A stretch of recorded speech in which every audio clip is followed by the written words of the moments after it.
Hai teman-teman, jumpa lagi dengan channel H2TV, Hanin TV. Sebelumnya kita sudah belajar tentang metamorfosis kupu-kupu. Kali ini kita akan belajar tentang metamorfosis katak. Apakah teman-teman sudah tahu apa itu katak? Ya, katak termasuk hewan amfibi ya teman-teman, yaitu hewan dengan tulang punggung dan kulit yang lembut. Amfibi tidak memiliki sisik, bulu, atau rambut ya teman-teman. Daur hidup katak dimulai dari telur, kecebong berkaki, katak berekor, dan katak dewasa. Sekarang kita pelajari fase yang pertama, yaitu telur. Setelah katak jantan dan katak betina kawin, katak betina akan menghasilkan telur dalam jumlah yang sangat banyak, bahkan sampai ribuan ya teman-teman. Telur akan menetas setelah 7-9 hari. Telur katak juga dikenal sebagai zigot dan berkembang sebagai embrio.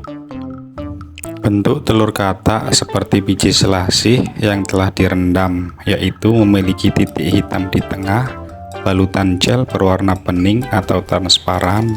Telur ini melekat satu sama lain. Tahap selanjutnya yaitu kecebong. Kecebong adalah fase daur hidup katak setelah telur menetas. Kecebong juga dikenal sebagai larva pada proses metamorfosis pada umumnya, atau disebut juga sebagai berudu. Bentuk kecebong seperti anak ikan karena memiliki mulut dan ekor yang panjang untuk bergerak seperti ikan yang berenang di air. Selain itu, kecebong juga memiliki insang untuk bernafas seperti ikan. Soal makanan, kecebong akan menyerap sisa energi dari inti sel mereka. Jika energi tersebut habis, mereka akan memakan vegetasi di dekatnya, seperti daun-daunan di air alias menjadi herbivora, sebab mereka tidak dapat hidup di darat. Fase hidup ini akan terjadi sekitar 3 bulan. Fase berikutnya adalah kecebong berkaki. Selang beberapa bulan, kecebong akan bermetamorfosis lagi. Perubahan yang terjadi berupa cara bernafas, yaitu dari menggunakan insang luar menjadi insang dalam. Kemudian muncul kaki pada bagian tubuh belakang, sehingga dikenal sebagai kecebong berkaki. Perlahan muncul juga kaki di bagian depan tubuh. Metamorfosis ini terjadi untuk mempersiapkan diri mereka sebelum berubah menjadi katak sepenuhnya, yang dapat hidup di darat dan dapat melompat dengan kaki mereka.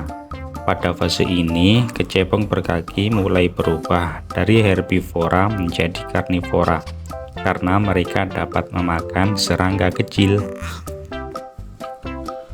Lanjut fase yang keempat, yaitu katak berekor. Fase metamorfosis terakhir pada katak adalah perubahan dari kecebong berkaki menjadi katak berekor. Proses metamorfosis dari kecebong berkaki menjadi katak berekor dapat berlangsung dalam beberapa bulan sampai setahun, tergantung habitat katak ya teman-teman. Kecebong berkaki yang tinggal di lingkungan ekstrim dapat mempercepat proses metamorfosis mereka. Sebaliknya, kecebong berkaki yang tinggal di lingkungan relatif aman dapat menunda metamorfosisnya sampai 1 tahun, baru kemudian berubah menjadi katak berekor.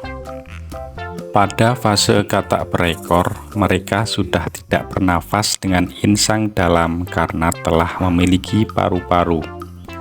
Selain itu, kaki mereka sudah berbentuk sempurna dan ekor perlahan menghilang meski belum sepenuhnya.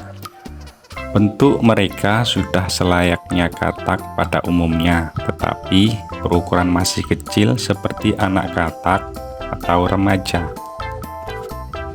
Kita lanjut pada fase yang terakhir, yaitu katak dewasa.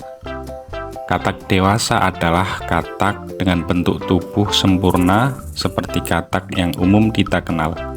Kaki mereka sudah sangat kuat untuk melompat di darat dan hidup berpindah-pindah di ekosistemnya. Ketika dewasa, katak sudah tidak bergantung pada kehidupan air. Mereka sepenuhnya dapat hidup di darat dan bernafas dengan paru-paru.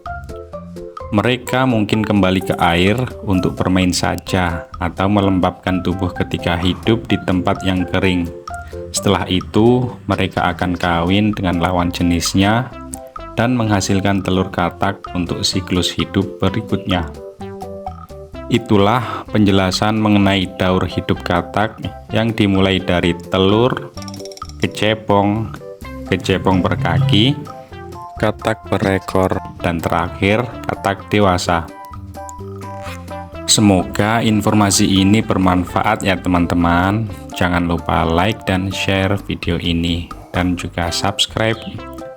Tonton juga video edukasi lainnya dan sampai jumpa.